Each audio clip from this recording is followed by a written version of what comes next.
Olá a todos, espero que estejam bem. Cá estamos para partilhar convosco mais uma leitura e mais alguns sussurros.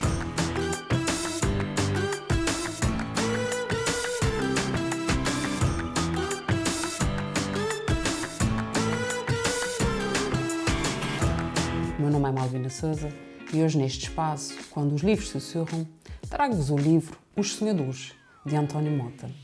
Uma obra que nos traz a importância da amizade, a constatação de que a vida muda e de como a nossa capacidade de sonhar nos pode guiar e fazer toda a diferença.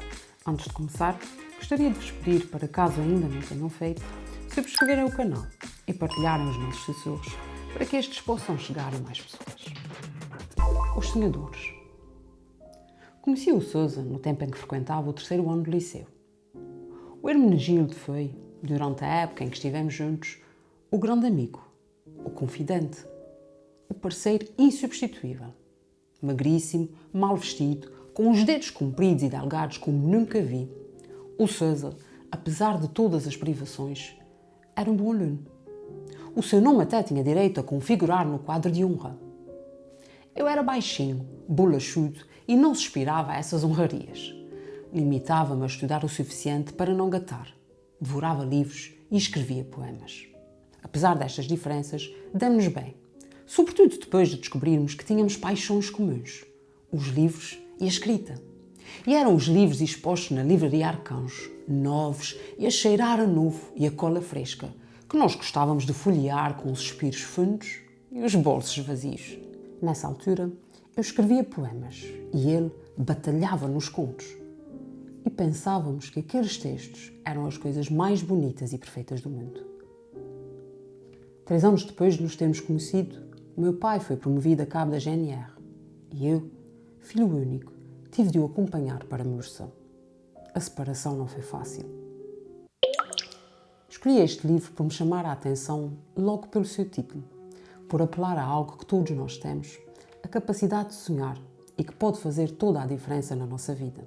O excerto que aqui vos trouxe começa com a nossa personagem, a contar-nos como conheceu o seu grande amigo Hermenegildo, na época em que estava no terceiro ano do liceu, o que atualmente corresponde ao 7º ano de escolaridade.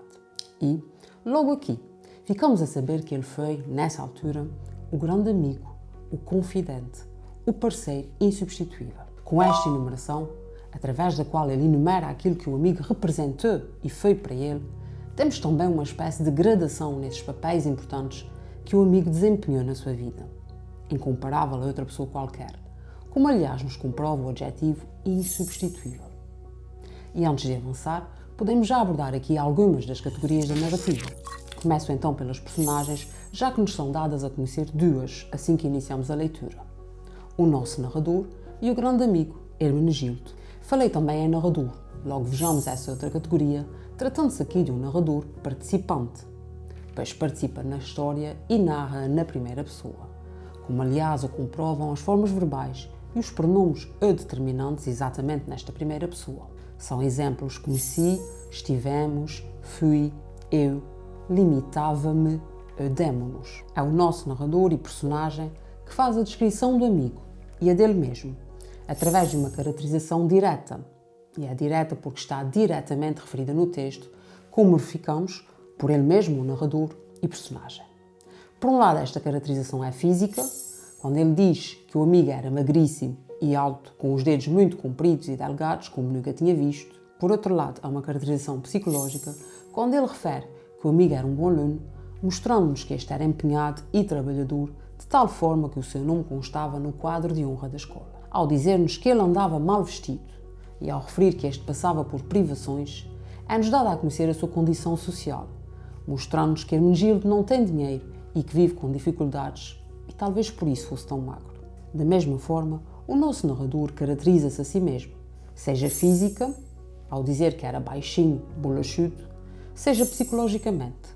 Não suspirava a essas honrarias, limitava-me a estudar o suficiente para não gatar, o que significa não reprovar, mostrando-se pouco trabalhador, pouco empenhado e pouco ambicioso. De notar nesta caracterização a importância dos adjetivos, muito bem escolhidos, a contribuírem para estas caracterizações, levando-nos a imaginar as 2 personagens, magríssimo no grau superlativo absoluto sintético que agrava a descrição feita, acentuando a magreza do amigo, alto, compridos e delgados, é o adjetivo ainda baixinho, cujo diminutivo contrasta com o superlativo referido. Desta forma, com esta caracterização, são-nos revelados grandes contrastes entre os dois amigos. Há, no entanto, algo que os aproxima. Como ele diz, há paixões comuns: os livros e a escrita. Os livros, estes eram os da livraria Arcanjo, novos e a cheirar a cola fresca, referência que qualquer amante de livros reconhece como muito prazerosa, já que nada substitui o cheiro dos livros e o folhear destes. E note-se como os adjetivos novos e fresca reforçam essa ideia, assim como o fato de os livros ainda não terem sido usados e, por isso, estarem novos.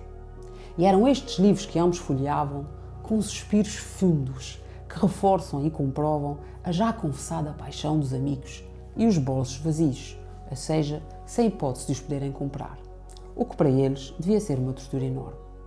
Salientar novamente a escolha certeira dos adjetivos, que nos transmite exatamente a ideia que ele pretende. Mas se a seleção dos adjetivos é perfeita, não é menos a dos verbos.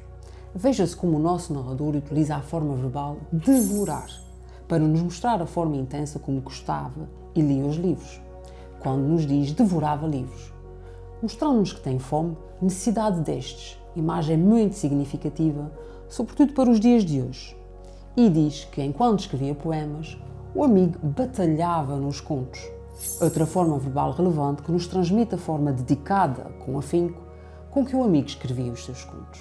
E, tanto um como o outro, achavam que aqueles textos eram as coisas mais bonitas e perfeitas do mundo. Como ele diz, esta frase incrível, pois através do grau superlativo, as coisas mais bonitas e perfeitas do mundo, da dupla adjetivação, bonitas e perfeitas, e da hipérbole presente nesta frase, ou seja, do exagero que a mesma transmite, é-nos transmitido, de forma intensificada, o amor que estes sentiam pela escrita, a ingenuidade, a inocência, agora reconhecida de ambos. Ainda assim, devido a uma promoção do pai do narrador, que os levou a ir viver para Mursa, 3 anos depois de se terem conhecido, os dois amigos tiveram de se separar. E a separação, como seria de calcular, e ele mesmo o refere, não foi fácil.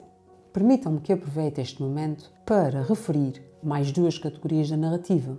O espaço, uma vez que até aqui já foram feitas várias menções espaciais, o liceu, a escola, a livraria Arcanjo ou até Mursa, assim como o tempo, pelas várias referências temporais, durante a época em que estivemos juntos, nessa altura, ou 3 anos depois de nos termos conhecido, falando de épocas diferentes da vida deles.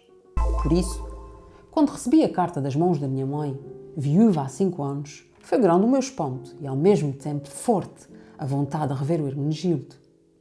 E agora estava ali na sua casa, tão feliz como uma criança a quem deram um brinquedo desejado, com muitas perguntas encravadas na garganta, tentando refazer o encantamento de um tempo passado. Depois do jantar, um excelente peixe com cebolada e batatas cozidas, mais a garrafa de espumante a acompanhar a sobremesa de queijo e marmelada, sentamo-nos na sala e pusemos-nos a conversar. Uma conversa de caranguejo, como disse o César. A Diolinda pediu muita desculpa por não nos poder acompanhar. Disse que estava cansada e tinha as pernas dormentes. Foi-se deitar e aproveitou para ver o filme que passava na televisão pousada sobre a cômoda. E a partir desse momento, a noite foi nossa. As palavras soltaram-se em turbilhão naquela sala. Este outro excerto começa com o nosso narrador a referir a carta que recebeu das mãos da mãe, nova personagem, dando-nos a informação de que esta estava viúva há 5 anos, nova referência temporal. Esta carta conduz ao seu grande amigo, o Hermenegildo, que o narrador vai visitar. E agora ele estava ali na casa do amigo, de notar mais uma referência temporal.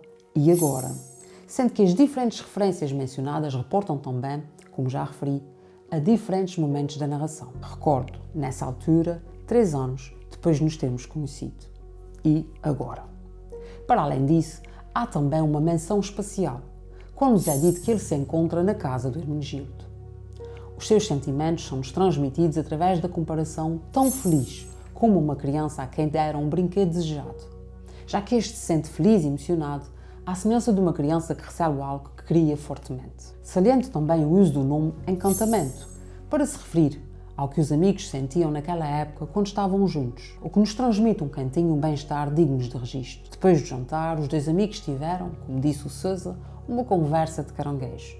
Imagem muito bonita e interessante, que nos mostra que esses conversaram sobre o passado e recuaram no tempo, à semelhança do que faz um caranguejo quando anda.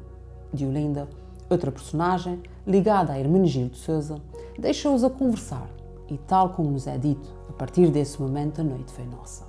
As palavras soltaram-se em turbilhão naquela sala, mostrando-nos como ambos conversaram com palavras e emoções a remexerem com eles, naquela sala, à semelhança do que acontecia com ambos quando eram mais jovens e companheiros, grandes confidentes. Relativamente à ação, a única categoria da narrativa que me falta referir, não é difícil perceber, a partir dos excertos lidos, que teremos acesso às aventuras e desventuras destes dois amigos, sonhadores, que nos mostram que a vida pode mudar, mas os amigos permanecem, assim como os sonhos, que podem ficar guardados durante anos. Será que os sonhos destes dois se vão concretizar? Cabe a vocês descobrirem a resposta lendo esse livro fantástico, que, embora conte uma história simples, na qual todos nós nos podemos rever, contém ensinamentos e reflexões muito importantes. Não me vou alongar a falar acerca do autor deste livro, António Mota, dado que já o trouxe cá antes com o fantástico Cortei as Tranças. Nasceu em Vilarejo, no Porto, em 1957. Professor e autor de muitos livros relevantes para crianças e jovens que nos despertam reflexões importantes e revelam o conhecimento dos sonhos, das alegrias e das tristezas que povoam o espírito das crianças. Recebeu inúmeros prémios por ser um dos maiores escritores portugueses para a infância e juventude e por a sua obra ter a singular qualidade de ser ao mesmo tempo intemporal e universal. António Mota cultiva o contato com os seus leitores através das múltiplas visitas que faz a escolas e bibliotecas um pouco por todo o país, fomentando assim o gosto pela leitura entre crianças e jovens. Espero que tenham gostado de mais este momento. Antes de me despedir, peço-vos novamente para subscreverem o canal e partilharem estes sussurros. Despeço-me marcando encontro convosco daqui a 2 semanas, na quarta-feira, para mais sussurros e mais partilha. Até lá, não se esqueçam, é importante estarmos todos atentos, porque os livros sussurram.